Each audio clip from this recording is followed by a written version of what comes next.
Désormais, retrouvez les journalistes patriotes Joffer Mikwete Awa na Canal Info News Télévision. Canal Info News Télévision, chaîne Niamayele où on peut information en temps réel. Bon s'abonner à Canal Info News Télévision. Information sportive.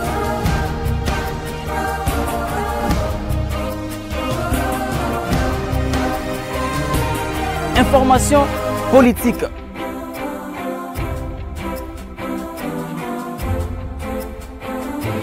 Information culturelle, information religieuse. Kaka Awa na Canal Info News Télévision. Bon s'abonner pour vous rater information toute actualité à mon côté avec les vôtres. Joffer Mikwete, les journalistes du peuple. Joffer Mikwete, les journalistes patriotes. Voilà, vous allez kolanda biso ebele à travers Canal Info News, émission Nabino Polele Polele, tout possible de monter des caméras sur les abonnés, parce que aussi nous s'abonner parce que Makamba Kolba Ezali Awa ebele, tous allez Awa bon la résidence et mon amboka honorable Jean-Marc Kabound, a ben ce qui bon biso a pensé ça on a cadre qu'on informer bino, a pour me coller belé à silence et rasser le mon amboka Jean-Marc Kabound, alingi asoraba congolais, kasnenza ba pensé sango. Nga bino de coach faire me côté natikino no ki bulumekani mon amboka Jean-Marc Kabound, alingi asolo lana bino a communiquer un message aux Alango pour nous comment les autres boulons depuis tout côté juste après. Du droit, de la protection et la sécurité sociale ainsi que de la quête permanente du bonheur partagé en réalisant un équilibre intelligent entre l'État, le patronat et les salariés.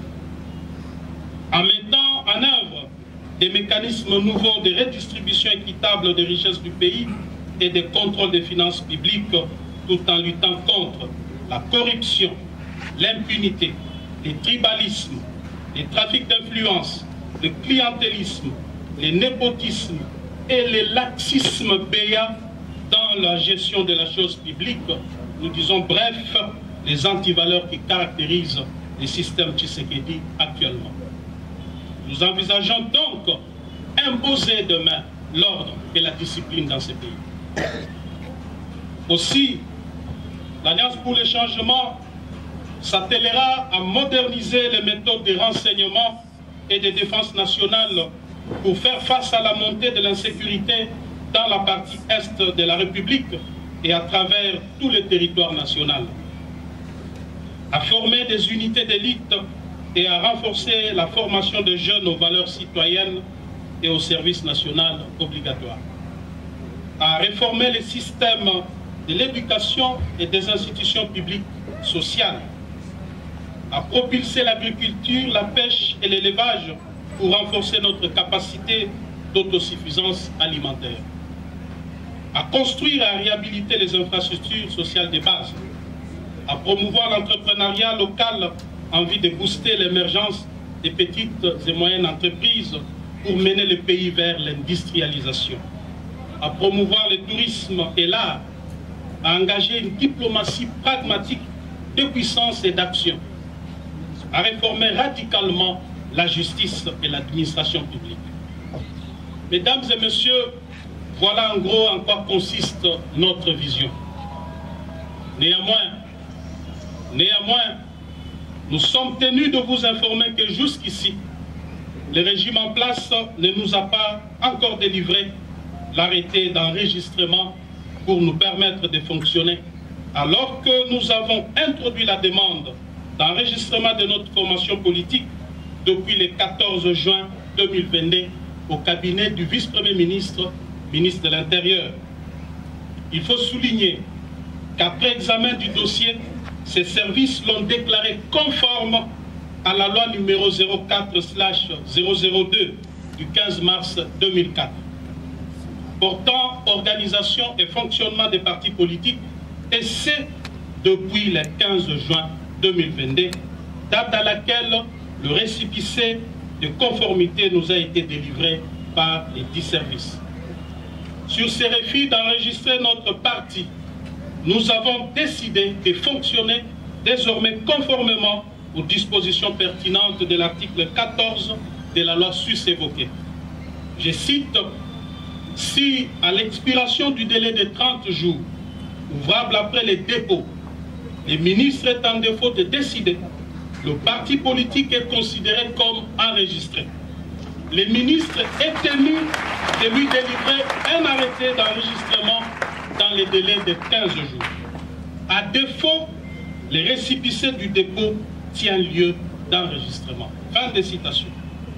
À ce jour, nous sommes le 18 juillet 2022, soit 34 jours après le dépôt du dossier. Le parti est donc d'office fonctionnel au regard de la loi sur ce dossier.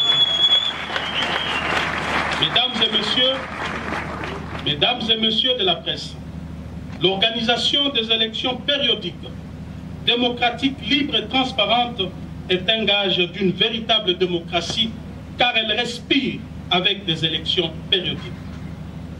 À ma qualité de sociodémocrate, combattant de la liberté pour l'instauration d'un État véritablement démocratique, je suis déçu de vous annoncer à travers ce point de presse que le régime Tshisekedi a décidé de mettre en péril la périodicité, la sincérité et la transparence des élections en préparant les glissements ainsi qu'en orchestrant une fraude massive aux prochaines échéances électorales.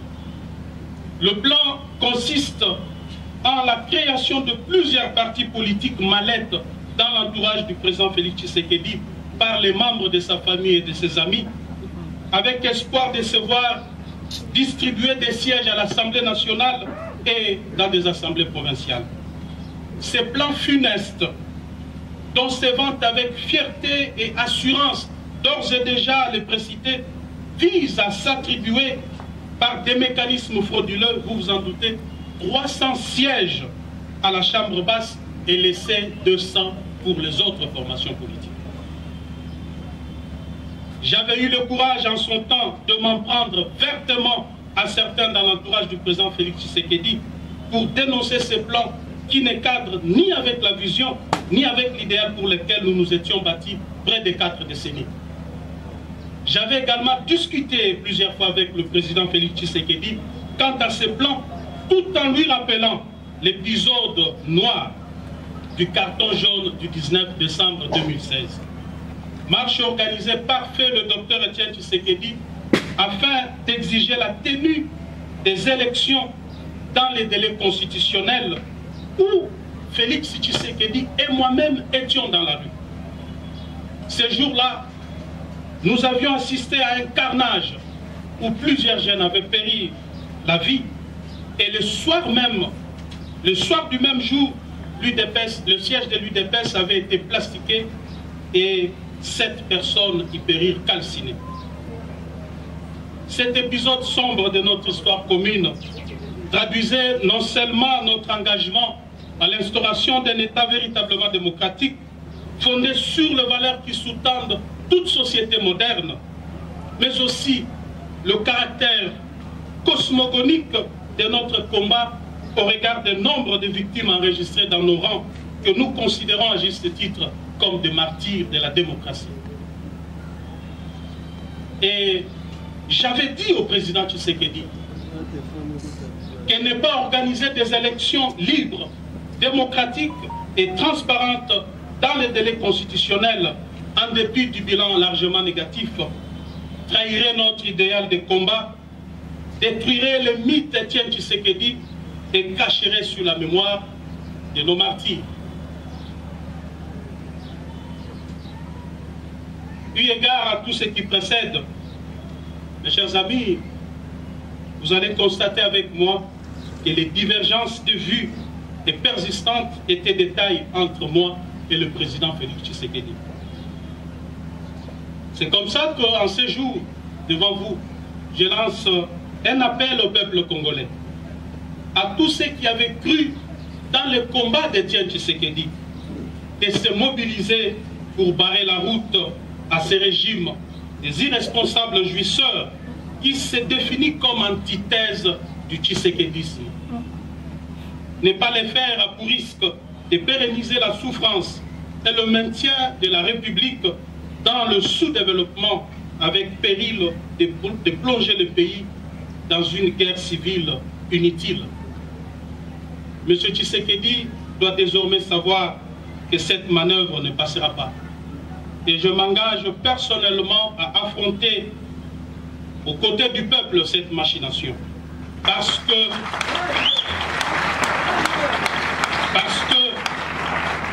je considère le combat que je dois devoir mener désormais comme un tournant très important dans ma vie politique. Mesdames et messieurs, comme vous le savez, nous avons aussi assisté à la reprise petit à petit des tares de dictatures de triste mémoire. Le pays est en train de subir un recul démocratique honteux des restrictions des libertés d'expression. Et le peuple assiste impuissant devant l'émergence d'une néomonarchie constituée d'une classe de mafieux fanatiques applaudisseurs. On constate la flambée des arrestations des leaders d'opinion et des atteintes à la liberté de la presse avec des intimidations de journalistes dont certains sont contraints à l'exil. Il en est de même de l'usage abusif des services publics à des fins privées, des trafics d'influence par la résurgence des familles et des personnes intouchables, la manipulation de la justice avec des dossiers montés de toutes pièces pour écarter certains adversaires. Et cela, ce sont sans doute des antivaleurs qui, des signes prémonitoires d'une dérive dictatoriale qui se dessine. Pire encore, l'humanisation des services de sécurité est un contrat social conclu avec le peuple. Mais hélas, contrairement à cette grande attente, ils sont utilisés aujourd'hui comme outil de répression, d'intimidation et de rançonnement des opérateurs économiques et des investisseurs étrangers à la manière des régimes passés que nous avions combattus. Au niveau de la gestion de province, le processus de la décentralisation est battu en brèche par le pouvoir en place en y institutionnalisant un clientélisme et une corruption à grande échelle. Les institutions provinciales sont devenues ingérables et le développement local est impossible à atteindre avec les méthodes du régime Tshisekedi qui a converti le gouverneur de province en filles et garçons de course, obligés de ramener des espèces sonnantes et trébuchantes à Kinshasa. Sous ces régimes, le peuple qui avait nourri l'espoir d'une nation, qui avait nourri l'espoir de voir une nation s'établir après la passation pacifique et civilisée du pouvoir, a vu renaître les sentiments du tribalisme et du régionalisme. L'opinion nationale est scandalisée de la reprise avec force de l'impunité dans notre pays, dont le corollaire est la consécration de la justice à double vitesse. Vous remarquerez sans doute qu'il existe désormais une catégorie de Congolais à poursuivre avec acharnement et une autre à protéger.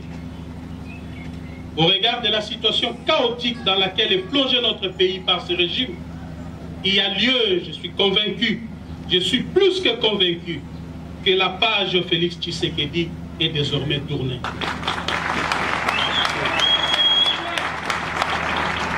Quant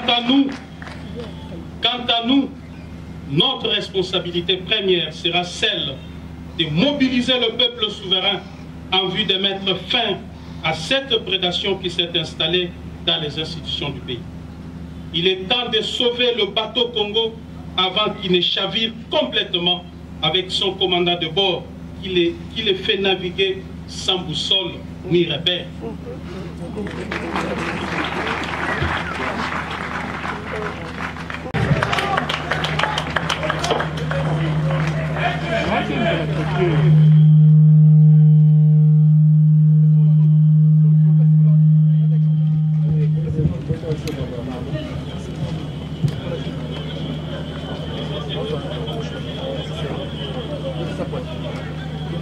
Mesdames et messieurs, chers amis de la presse, de prime abord, je voudrais vous souhaiter la bienvenue à ce point de presse et vous remercier d'avoir répondu promptement à mon invitation.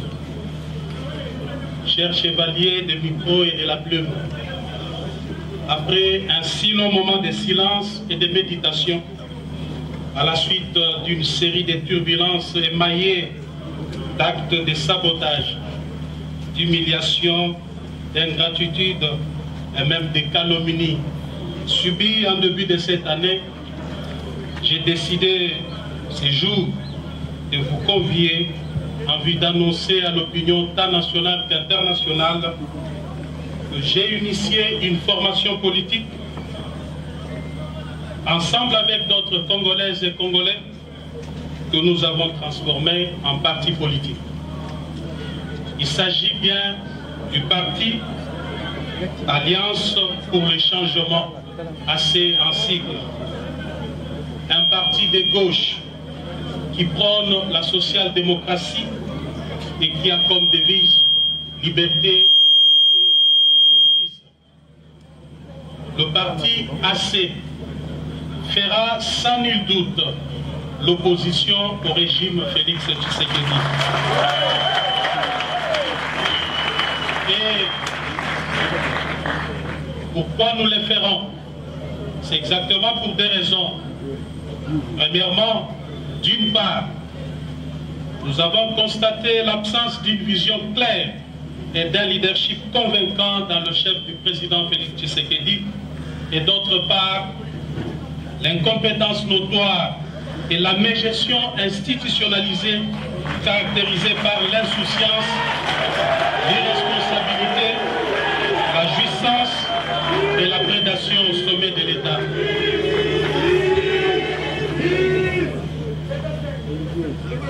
Deuxièmement,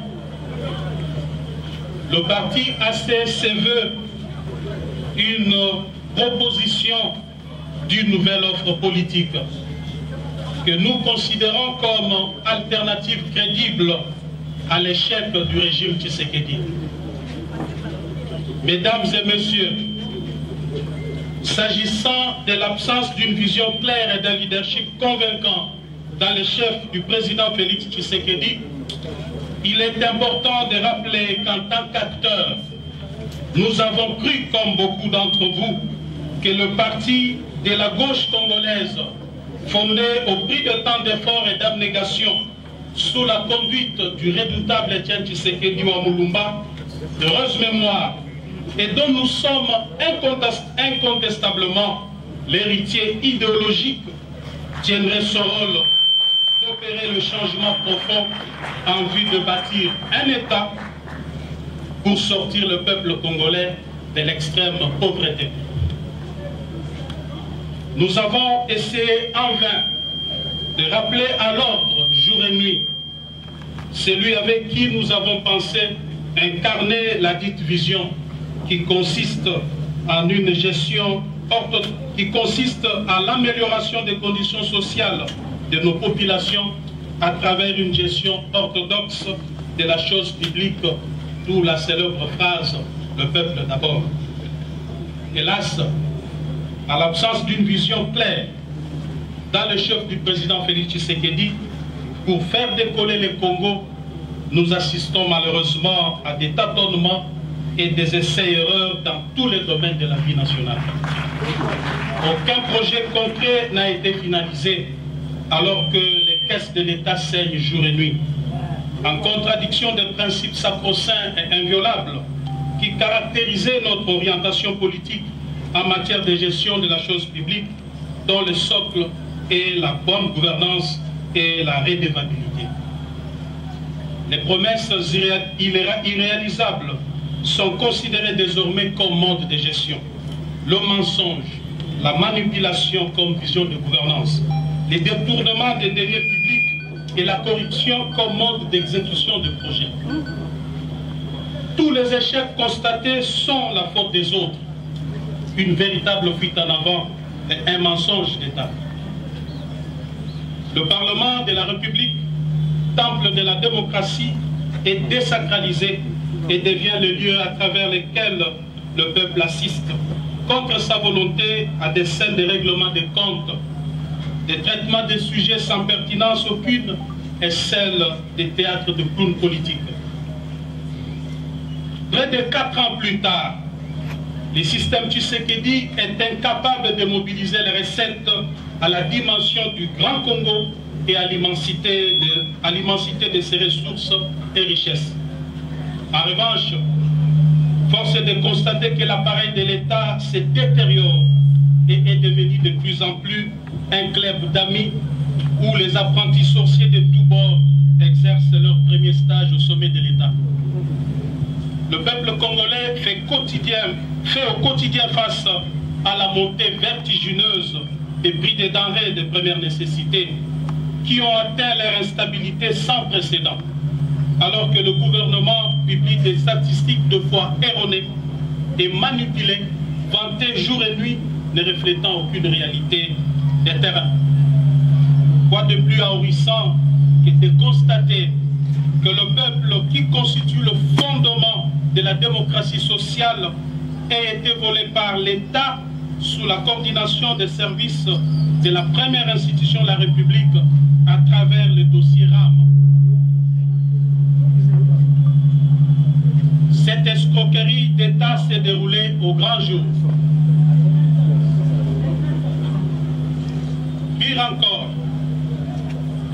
Pire encore, le fonctionnaire, l'enseignant, le militaire et le policier qui devaient bénéficier tout simplement de l'amélioration réelle de leur salaire minimum garanti restent toujours bernés par des suppléments propagandistes paradoxalement à leur panier de la ménagère et sans repère ni soubassement dans le calcul de la base salariale. Il va sans dire que le gouvernement a abandonné sa mission principale.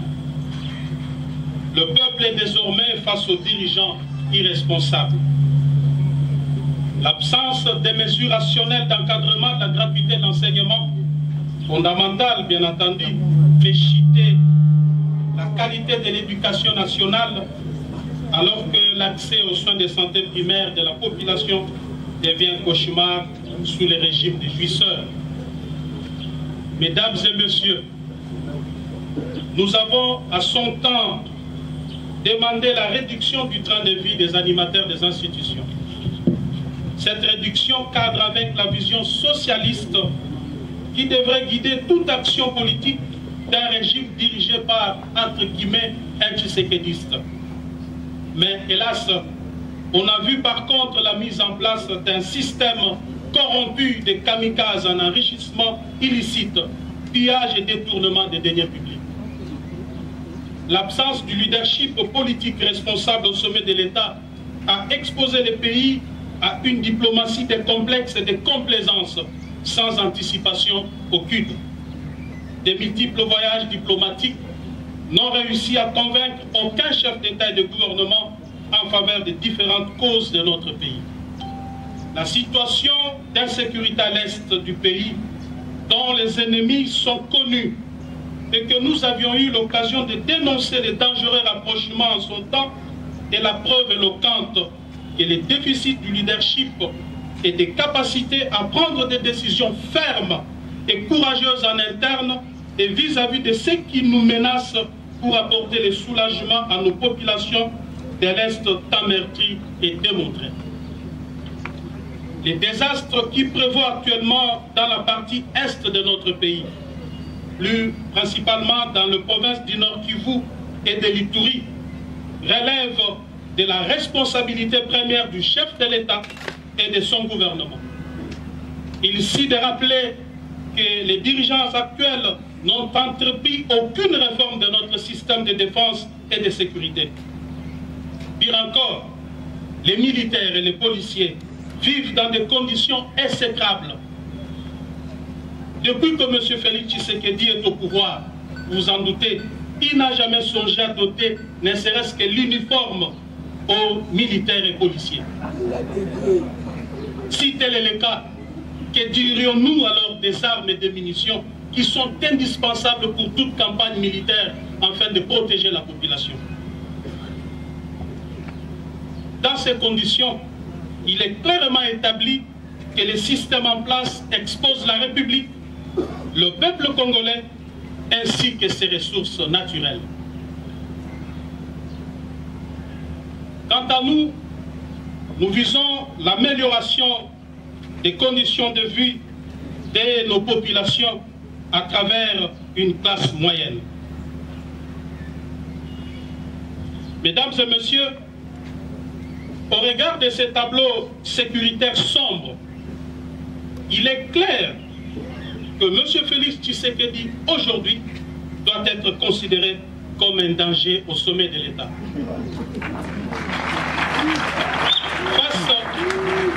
Face à ces chaos de gestion et des situations de non-État, une nouvelle offre politique s'impose à tout point de vue. Cette offre politique que nous proposons à travers l'Alliance pour les changements consiste en la transformation de l'homme congolais, à la refondation de l'État, la mise sur pied d'un modèle économique et financier favorable au contexte congolais et à la révolution sociale à travers une gestion rationnelle et raisonnable de nos ressources et richesses naturelles. L'Alliance pour le changement vise l'amélioration des conditions de vie des populations congolaises à travers la création d'une classe moyenne. En cela,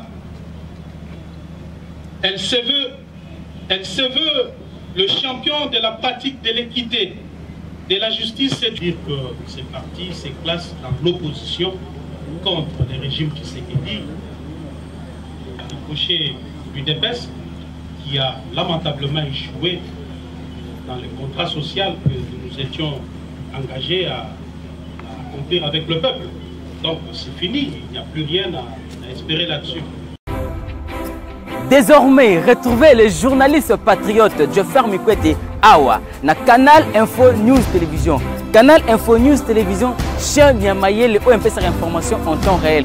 Bon s'abonner na Canal Info News Télévision. Information sportive.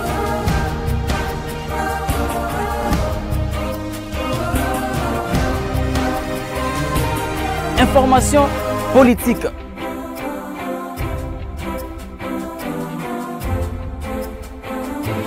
Information culturelle, information religieuse. Kaka Awa na Canal Info News Télévision. Bon s'abonner pour vous rater information toute actualité avec les vôtres. Jeffer Mikwete, les journalistes du peuple. Jeffer Mikwete, les journalistes patriotes.